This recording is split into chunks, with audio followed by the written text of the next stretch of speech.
하이델베르크 요리 문답 51주차 문답 함께 살펴보도록 하겠습니다. 먼저 문답 함께 읽겠습니다. 제126문 질문 주기도문의 다섯째 강구가 무엇입니까? 답 우리가 우리에게 죄 지은 자를 사하여 준 것 같이 우리 죄를 사하여 주시옵고입니다.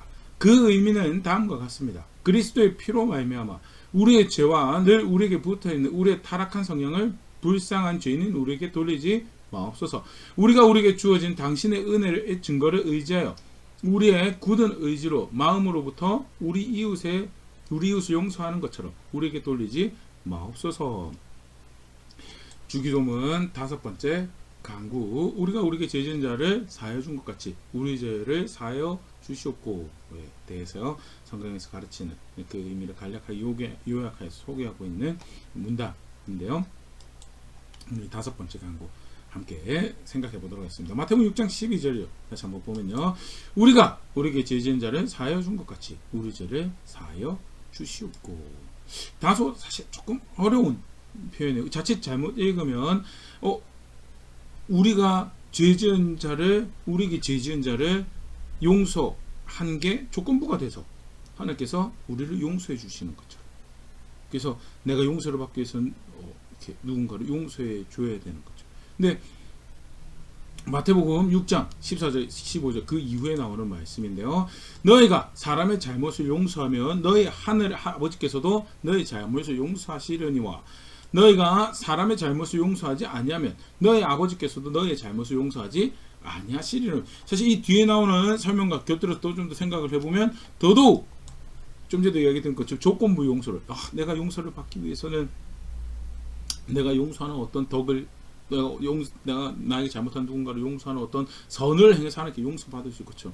그런 거를 요구하시는 그런 말씀처럼 생각이 되어지는데요. 사실 성경은 절대 그렇게 가르치고 있지 않습니다. 다른 성경 가르침하고 그렇게 이해하는 이해는 충돌을 일으킬 수밖에 없죠. 우리가 용서를 얻어낼 수가 없어요. 우리가 하나님 용서로 우리가 어떤 선을 행하고 어떤 덕을 쌓고 하나님 용서를 얻어낼 수가 없어요. 로마서 3장 23절 말씀입니다. 모든 사람이 죄를 범하였으며 하나님의 영광에 이르지 못하더니 짧은 말씀에 분명하게 그 상태에서 확인을 하고 있어요. 모든 사람이 죄를 범하였으며 어떤 수고라도 어떤 노력 어떤 애씀을 어떤 수고를 만들더라도 절대로 하나님의 영광에 하나님께 다다를 수가 없다라는 것. 갈라디아서 2장 16절 말씀입니다. 사람이 의롭게 되는 것은 율법의 행위로 말미암음이 아니요 오직 예수 그리스도 믿음으로 말미암는 줄 알므로 우리가 그리스도 예수를 믿나니 이는 우리가 율법의 행위로서가 아니고 그리스도를 믿음으로써 의롭다함을 얻으려 함이라.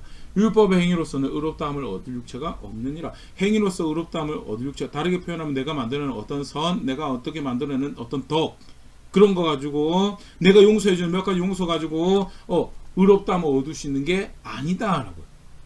믿음으로 의롭게 되는 거지 행위로 의롭게 될 수 없다는 성경이 분명히 확인하고 있는 거고요. 그래서 내가 용서해주면 하나님께서 용서해 주시는 것을 문자 그대로 그렇게 읽을 수가 없다. 이게 도대체 무엇을 이야기하는 건가에 대해서 고민을 해야 되는 거죠. 갈라디아서 3장 10절 무릇 율법 행위에 속한 자들은 저주 아래 있나니 기록된 바 누구든지 율법책에 기록된 대로 모든 일을 항상 행하지 아니하는 자는 저주 아래 있는 자라 하였음이라. 정죄 아래 있다. 행위로 뭔가를 하나님한테 어필을 하려고 하는 사람은 정죄 아래 있을 수밖에 없다. 쉽게 말하면 행위로 뭔가 하나님 앞에 어필을 하려고 하면 저 이렇게 했으니까 하나님 저 잘 봐주십시오라고 한다라고 하는 거 할 때는 다른 항목에서 정죄 당할 수밖에 없는 존재다라는 거. 왜? 율법의 기준은 모든 일에 항상 동일한 기준을 요구하기 때문에 모든 일에 항상 그 법대로 행하지 않는 하나님 법대로 행하지 않으면 정죄 아래 있다, 저주 아래 있다는 표현이 그런 표현이죠. 그렇게 살 수 있는 사람 존재하지 않아서요. 내가 행하는 몇 가지 선, 오늘 본문에 해당하는 용서를 했기 때문에 나 용서해 주십시오라는 그런 주장은 그런 이해는 사실 오늘 본문에 가르치고 있는 것이 아니다.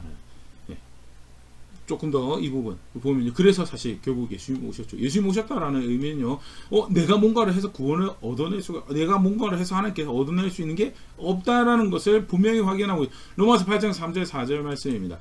율법이 육신으로 말미암아 연약하여 수 없는 그것을 하나님은 하시나니 곧 죄로 말미암아 자기 아들을 죄 있는 육신의 모양으로 보내어 육신의 죄를 정하사. 사람이 할 수 있는 일이 아니었어요.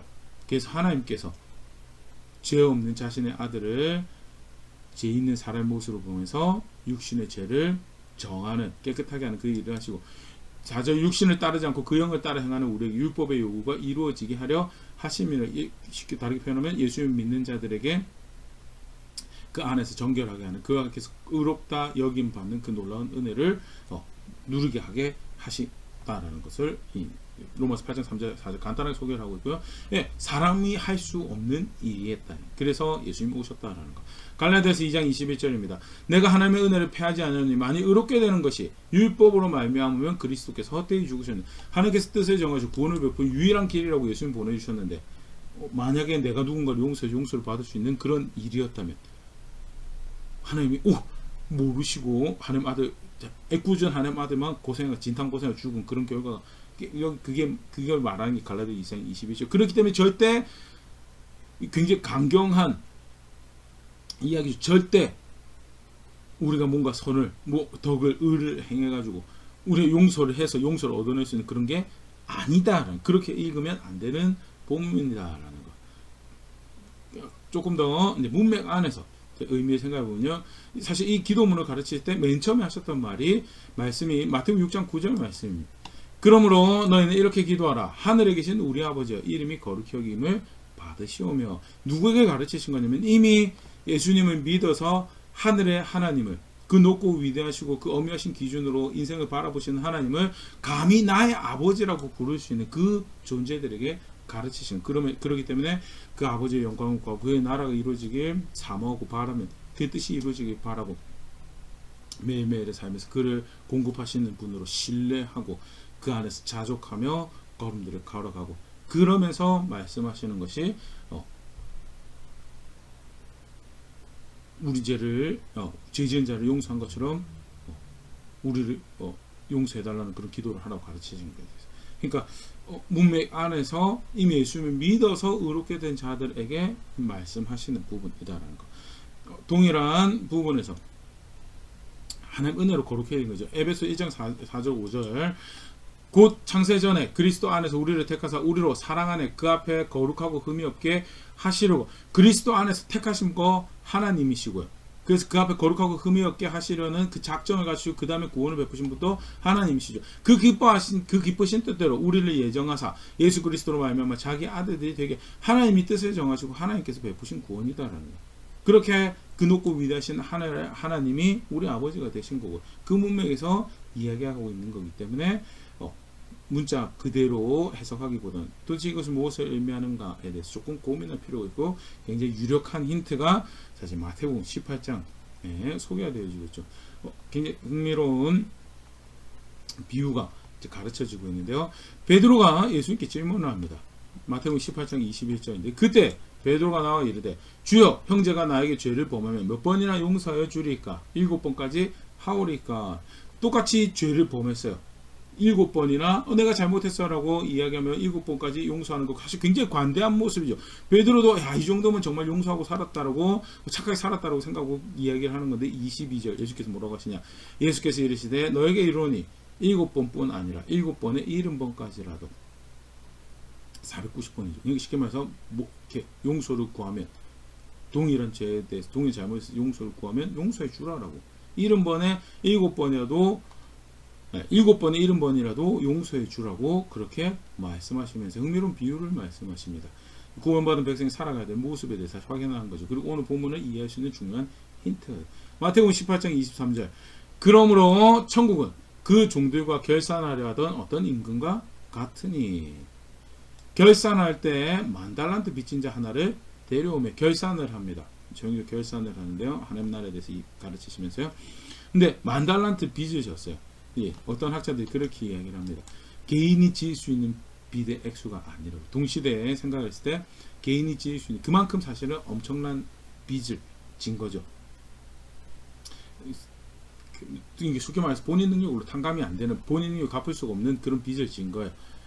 25절 말씀입니다.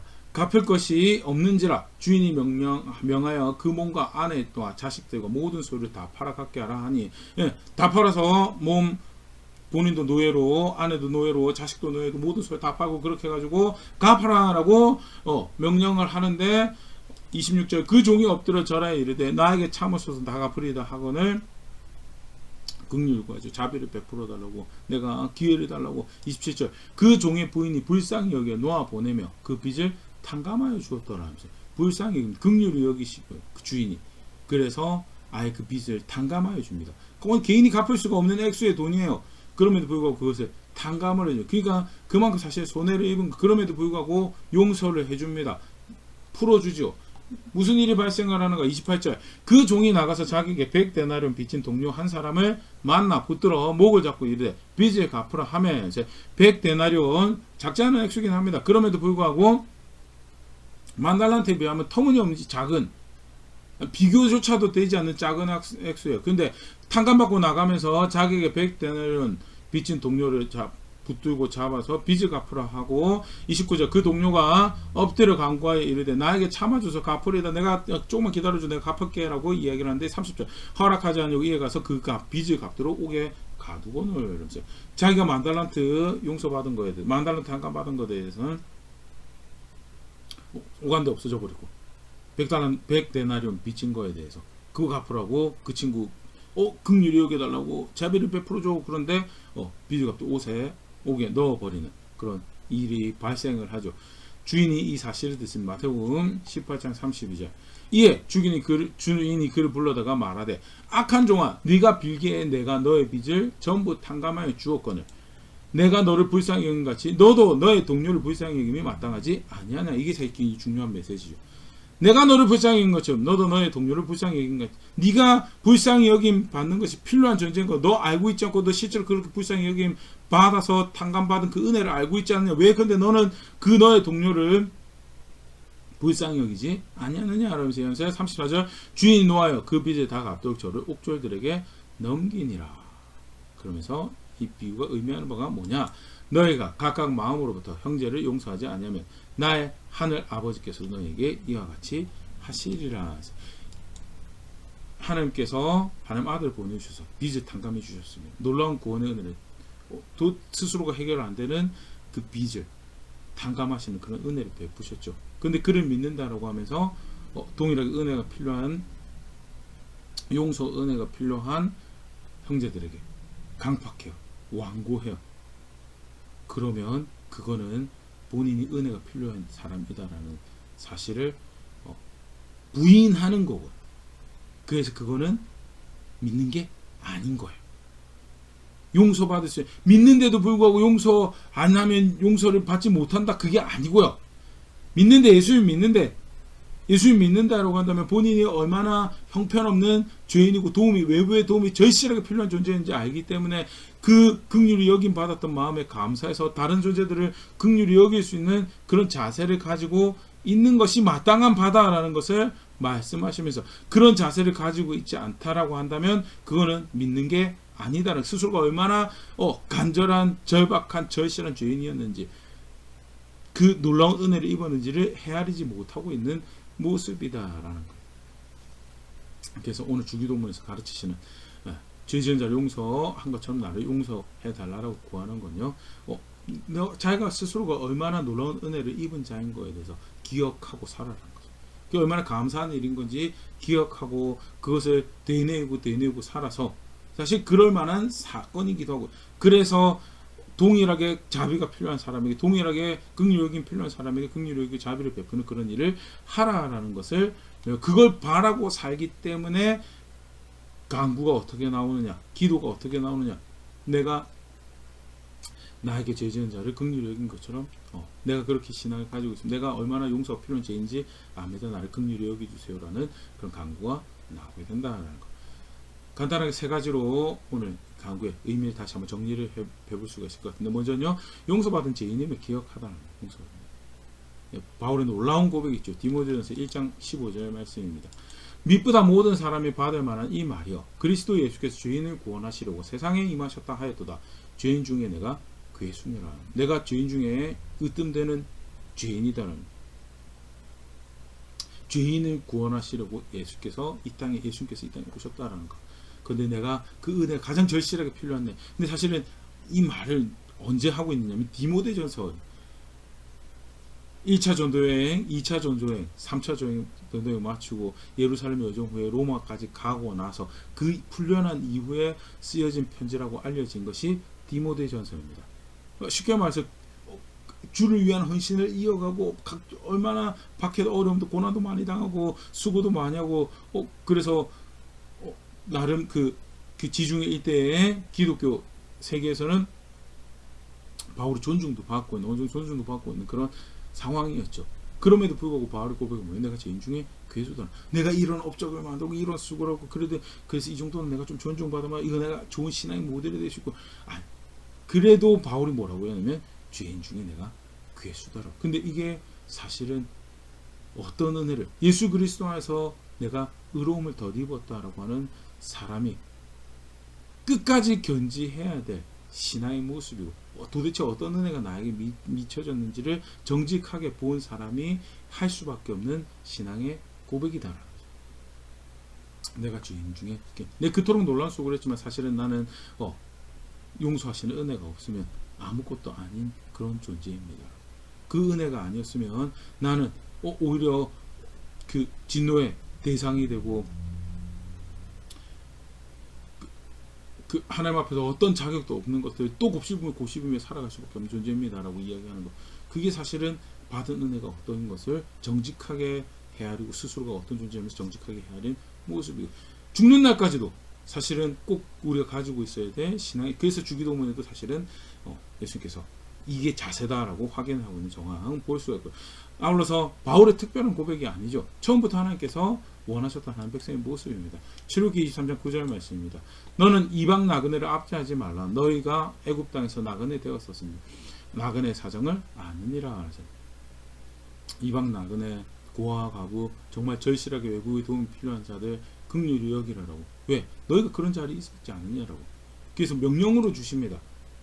왜? 꼭 그것을 기억하고 살아요. 그게 하나님 백성이 구원을 아는 은혜를 입은 하나님 백성이 꼭 가져야 될 자세기에, 이렇게 해서 너희가 기억해야 될 사실을 기억하고 꼭 그렇게 살아내다라고 규정하시는 모습 보여주고, 좀 전에 얘기드렸던 거 주기도문 한 강구에서 다시 한번 그 자세를 분명히 확인하고, 어떻게 용서받은 죄인인지를 꼭 기억하고 그 자세를 유지하고 살아라. 그리고 실제로 그것을 유지하고 살아가는 모습이 뭐냐? 긍휼이 필요한 사람을, 용서가 필요한 사람 용서하는 거죠. 골로새 3장 12절 14절 말씀입니다. 그러므로 너희는 하나님이 택하사 거룩하고 사랑받는 자처럼 긍휼과 자비와 겸손과 온유와 오래 참음의 옷을 입고 굉장히 훌륭한 신앙의 모습을 살아가는 거죠. 그렇게 옷을, 그런 삶의 자세를 가지고 살아가면서 그렇게 어떻게 하느냐. 13절 누가 누구에게 불만이 있거든 서로 용납하여 피차 용서하되 주께서 너희를 용서하신 것 같이 너희도 그리하고. 용서하는 것, 거룩하고 사랑받는 자처럼 긍휼과 자비와 겸손과 온유 오래 참음을 살아내면서 그 가운데 용서하라고. 그럼 14절 이 모든 것 위에 사랑을 더하라. 이게 바울이 골로새 교회에 보내면서 확인한 신앙의 모습이에요. 용서받은 죄인이 살아갈 수밖에 없는 모습이 뭐냐. 진짜 본인이 탕감받을 수 없는 죄를 탕감받았습니다라고 그렇게 놀랍게 베풀어 주신 그 구원의 신비를 내가 압니다라고 이야기할 때 살아갈 수밖에 없는 모습이 뭐냐. 용서하는 자리에 있는 거죠. 용서하는 자리에 있는 거.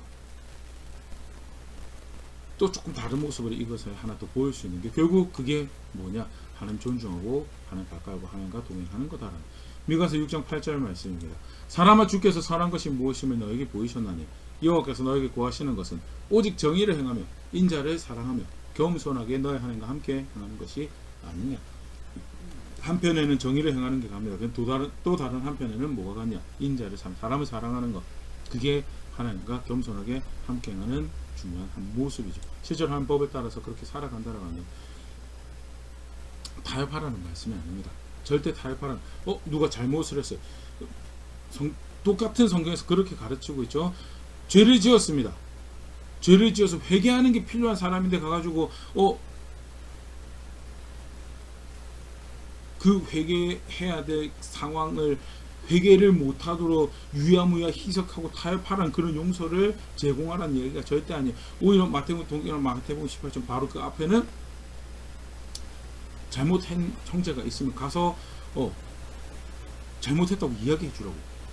오히려 그가 그렇게 회개를 하게 되면, 그래서 진지하게 용서를 구하는 자세로 나오게 된다면 그러면 형제를 얻은 것이다라고 정의를 행해야 되는 게 분명히 한쪽 손에서. 그럼에도 불구하고 또 동시에 다른 한쪽 손에는 뭐가 있느냐, 내가 잘못해서 용서해줘라고 이야기할 때 그 용서, 그의 뉘우침을, 그의 그 용서 구함을 받아준 용서를 행하고 긍휼히 여겨주고 자비를 베푸는 게 그게 신앙의 모습, 그게 겸손하게 하나님과 함께 행하는 모습이다.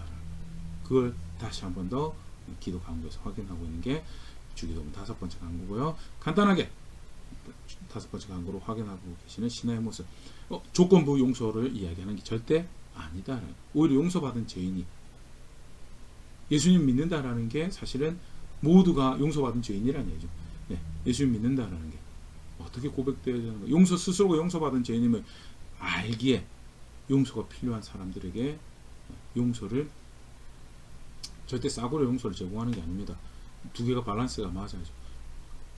이렇게 우리가 6계명을 같이 공부하면서 그렇게 정리를 해봤었는데요. 하나님께서 하나님의 형상을 어떻게 대하시는가? 회개하고 돌이키면 용서하시죠. 죽을 자가 죽는 것도 나는 기뻐하지 않는다고 에스겔서에. 그래서 돌이켜서 지금이라도 돌이켜서 네가 회개한다면 돌이킨다면 내가 너희 살게 하겠다라고 하시는 말씀이, 그게 하나님께서 하나님의 형상을 대하시는 한쪽 측면이에요. 동시에 그럼에도 불구하고 용서하시겠다라고 하시지만 동시에 뭐가 같이 가야 돼요?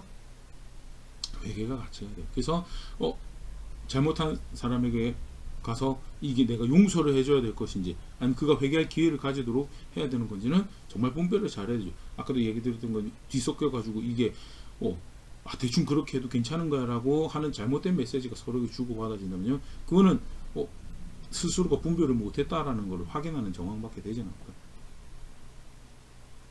다시 오늘 본문 말씀으로 돌아가세요.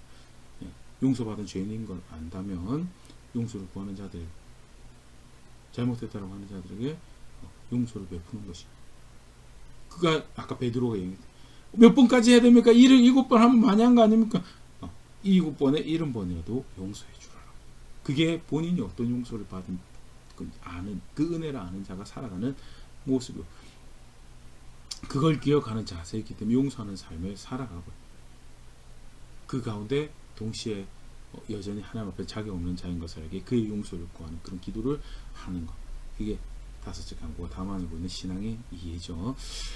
간단하게 살펴봤는데요. 나는 어떻게 나의 신앙을 고백해왔던가, 특별히 오늘 본문과 관련해서 용서받은 죄인으로서 나는 어떻게 용서가 필요한 자에게 그렇게 용서를 제공, 좀 표현이 그렇긴 한데요, 용서를 하고 살았던가에 대해서 용서가 필요한지 회개가 필요한지 분별도 안 하고 마구 혹시 살아서 이게 오히려 불의에 타입하는, 술에 술 타고 물에 물 타도 그래도 괜찮다고 하나님 섬긴 것처럼 그렇게 된 모습은 없는지, 그런 것도 같이 말씀해서 고민을 해볼 수 있으면 좋을 것 같고, 나의 강팍함으로, 완고함으로, 상대방에 대한 어떤 실망으로 용서를 못하고 있었던 그런 정황, 용서를 구했는데 용서를 못하고 있는 그런 정황들이 있다면요, 다시 고백해야 될 신앙의 자리로 돌아. 쉬운 일이 아닙니다. 절대 쉬운 일이 아닙니다. 그런데 우리가 바울의 고백에서 키를 하나 볼 수 있는 게, 본인 스스로가 얼마나 용서가 필요한 자인지를 본 다음에 좋은 스타트를, 좋은 첫걸음을 걸어낼 수 있지 않을까, 그렇게 생각해 보는데요. 그렇게 해서 만달란트 빚진 자가 살아갈 수밖에 없는 모습들, 걸음걸음 내가 어떻게 용서받았는지 압니다. 내가 어떻게 자비를, 내가 어떻게 긍휼을 하시면 이번지 내가 압니다라고 고백하는 자리에서 내가 나의 구원자라면, 내가 나의 소망이 어디인지 아는데 실제로 용서하는 삶으로 드러내고, 그렇게 하나님 앞에 합당한 신앙을 고백하는 선택들을 마다는 자리에 있는 그런 제가 될 수 있으면 좋을 것 같고, 그렇게 함께 성숙해져가는 우리 교회 될 수 있으면 좋을 것 같습니다.